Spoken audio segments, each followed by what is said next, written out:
Saya juga viral, penyebar aliran sesat.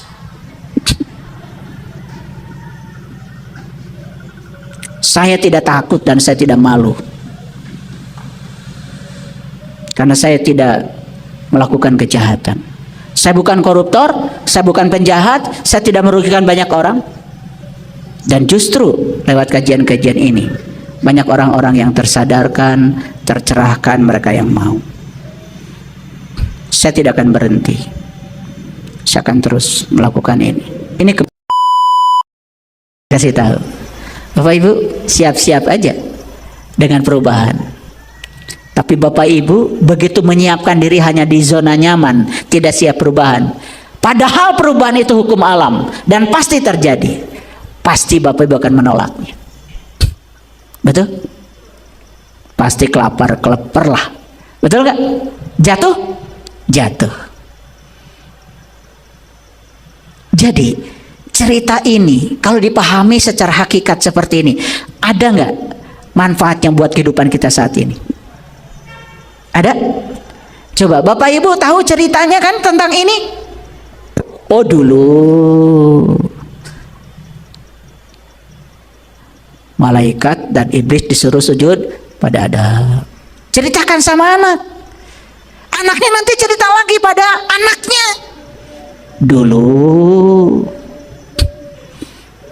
Nah anaknya yang sudah punya anak, kan anakan lagi. Itu diceritakan lagi. Oh dulu. Jadi Quran tuh kalau nggak dulu, ya ntar. Padahal hidup itu di sini, saat ini, sekarang. Makanya kita melupakan saat ini. Berkah saat ini hampir tidak kita sentuh. Ngerti ayat ini? Oke, jadi yang tawarkan berapa? 2 ya, pohon huldi dan kerajaan. Banyak tawaran begitu dalam hidup? Ya, pokoknya kamu kalau berguru dengan saya gak akan miskin selama-lamanya. Daftar gak besok-besok sama saya? Pasti. Tapi kalau saya bilang berguru dengan saya akan menyiapkan ruang dalam dirimu supaya kamu bisa menerima apapun yang tidak kamu sukai dalam hidup. Itu pelajaran dari saya. Saya akan menyediakan ruang dalam otakmu itu, dalam pikiranmu itu, supaya kamu bisa menerima yang kamu tidak suka dalam hidup. Sebab di balik yang tidak suka itu Allah sedang menunggu kamu. Kalau saya bilang begitu pasti pada hilang. Gak ada yang daftar. Betul nggak? Kalau saya bilang saya bisa ngajarin kalian supaya tetap jadi pejabat sampai kiamat. Banyak yang daftar sama saya? Pasti banyak. Dan saya sampai hari ini tidak pernah menawarkan apa-apa kecuali menyampaikan pada Bapak Ibu bahwa hidup adalah perubahan, bahwa hidup adalah ketidakpastian. Makanya saya justru mengajarkan siapkan diri menghadapi ketidakpastian itu. Saya tidak pernah menawarkan seperti iblis, seperti setan. Pokoknya aku akan tawarkan kepada kamu kerajaan yang kamu tidak akan pernah runtuh. Ayat 121. Maka keduanya memakan dari buah pohon itu. Lalu nampaklah bagi keduanya aurat-auratnya, dan mulailah keduanya menutupinya dengan daun-daun surga. Dan durhakalah Adam kepada Tuhan, dan sesatlah dia. Aurat apa? Aurat ini berhubungan dengan aib. Aurat ini berhubungan dengan jatuhnya harga diri. Begitu seseorang itu memakan buah huldi dan dia telan buah huldi itu, dia turun dari nur ke nar, dia turun dari alam tinggi ke alam rendah. Misalnya melakukan kejahatan, melanggar kemanusiaan, melakukan korupsi. Lihat auratnya terbuka, terbuka, terbuka. Dibuka sama media sosial semuanya, dihabisi sama media sosial semuanya. jatuh, nggak ada harganya lagi. Makanya begitu auratnya sudah terbuka, ingin ditutupi lagi auratnya, aib-aibnya. Gimana caranya? Dia ngambil lagi daun-daun surga pelan-pelan untuk menutupi auratnya. Maka dia mencoba melakukan recovery ulang. Capek hidup kayak gitu. Coba lihat Bapak Ibu, cuman senggol-senggolan di jalan, kemudian bunuh orang, belasan tahun tinggal di penjara. Diberitakan kemana-mana auratnya, diberitakan kemana aib-aibnya, disebarkan secara luas, dan semua televisi media sosial menyebarkannya, disebut viral.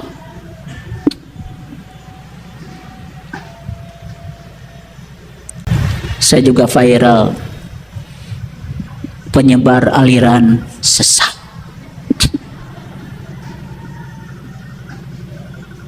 Saya tidak takut dan saya tidak malu, karena saya tidak melakukan kejahatan. Saya bukan koruptor, saya bukan penjahat, saya tidak merugikan banyak orang. Dan justru lewat kajian-kajian ini banyak orang-orang yang tersadarkan, tercerahkan, mereka yang mau. Saya tidak akan berhenti, saya akan terus melakukan ini. Ini kebenaran. Sekarang saya tanya Bapak Ibu, pahami percakapan Allah, Adam, malaikat dan iblis seperti cerita sastra. Percakapan seperti cerita sastra dalam sejarah. Dapat manfaat apa? Betul nggak? Allahnya di luar, Adamnya di mana, iblisnya di mana, malaikatnya di mana, syaitannya di mana? Padahal itu adalah kehidupan kita. Kita sedang dialog dengan diri kita setiap saat di ruang dan waktunya. Itu kontekstual, itu juga konseptual.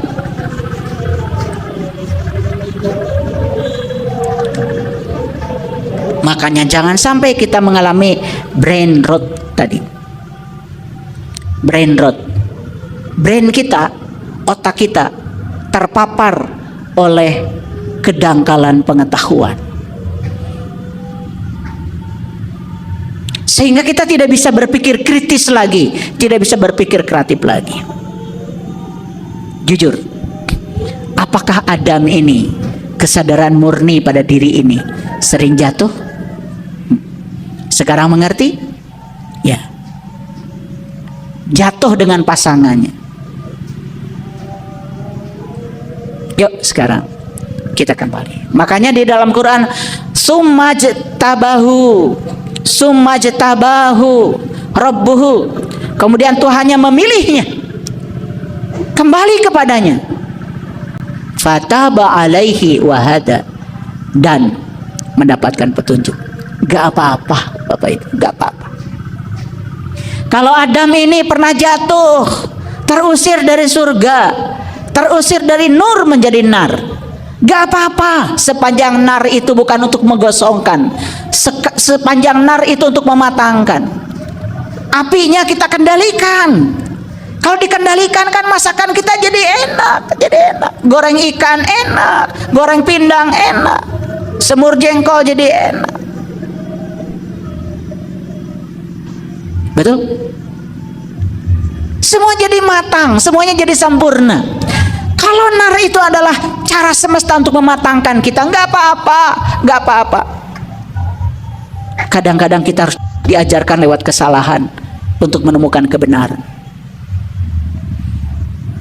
Tetapi kata ayat ini, Summajtabahu Rabbuhu, kemudian Tuhannya memilihnya, fataba, kembali kepadanya, fataba alaihi wahada, dan mendapatkan petunjuk. Itulah endingnya, akhirnya dari Adam.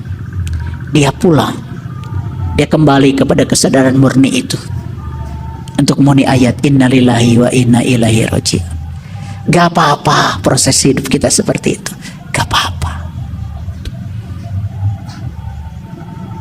Paham Bapak Ibu? Lalu Allah berfirman, turunlah kamu berdua dari surga bersama-sama. Sebagian kamu menjadi musuh bagi sebagian yang lain.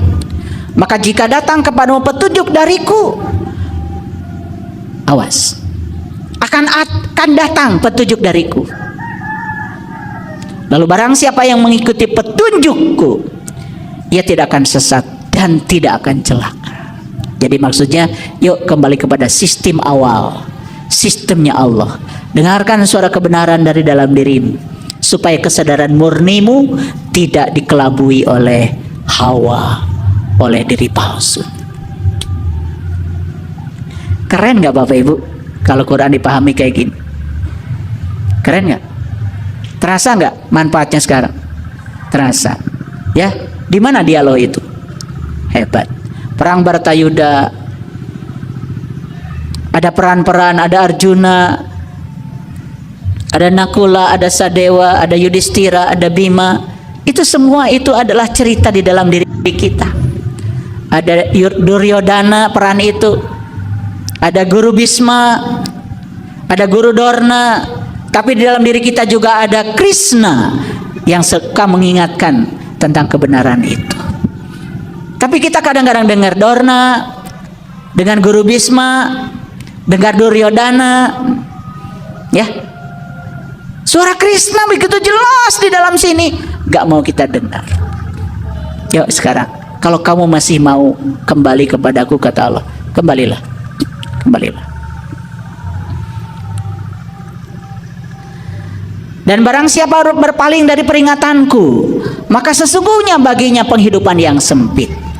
Ini Toha 124. Ya, jadi ini berurutan ya Bapak Ibu, tadi surat Toha dari 115 terus ya. Ini kita udah masuk di 124. Dan barang siapa berpaling dari peringatanku, maka sesungguhnya baginya penghidupan yang sempit, dan kami akan menghimpunkannya pada hari kebangkitan dalam keadaan buta. Hidupnya sempit. Jadi sekarang mohon maaf, kenapa ya hidup saya sempit? Pikiran sempit, pengetahuan sempit, ekonomi sempit, hubungan sosial sempit, pertemanan sempit. Siapa yang bikin kesempitan itu? Terlalu banyak makan buah khuldi.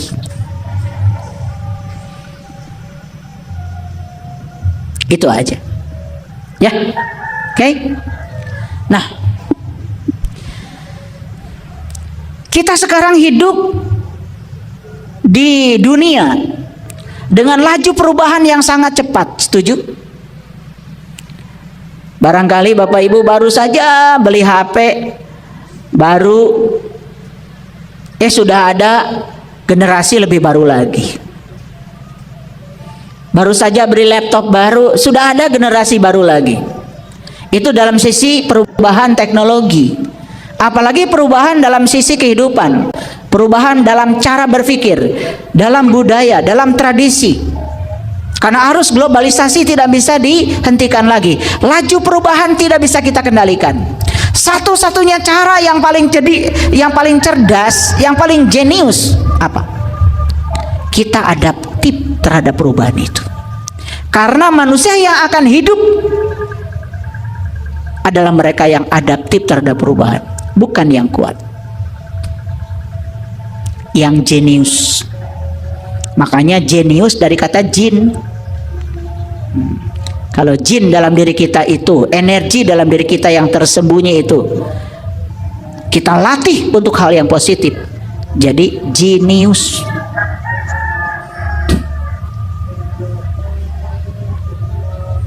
Ya, Ibu bapak tidak bisa menghindar dari ketidakpastian hidup, betul? Siapa yang bisa menjamin kalau masjid ini seminggu yang akan datang, 2 minggu akan datang masih berdiri? Gak ada. Demikianlah kompleksitas kehidupan. Siapkan diri kita untuk memasuki area itu dengan kebijaksanaan. Krisis identitas, di mana setiap anak kehilangan jati dirinya karena dipaksa harus menjadi seperti yang orang tua mau. Atas nama kasih sayang, lalu anak dibentuk harus seperti ayah ibunya. Lalu anak kehilangan identitas diri, tidak menjadi dirinya sendiri. Dan kasus semacam ini justru semakin banyak karena orang tua menggunakan figur otoritas dan menggunakan otoritasnya untuk mengatur-ngatur anak. Pendidikan anak diatur sama orang tuanya. Pekerjaan anak harus ngikutin keinginan orang tuanya. Bahkan jodoh anak pun harus seperti yang orang tua mau. Kehidupan semakin tidak menjadi dirinya sendiri. Banyak manusia di kehidupan ini kehilangan arah, kebingungan, tidak mengenal diri sendiri.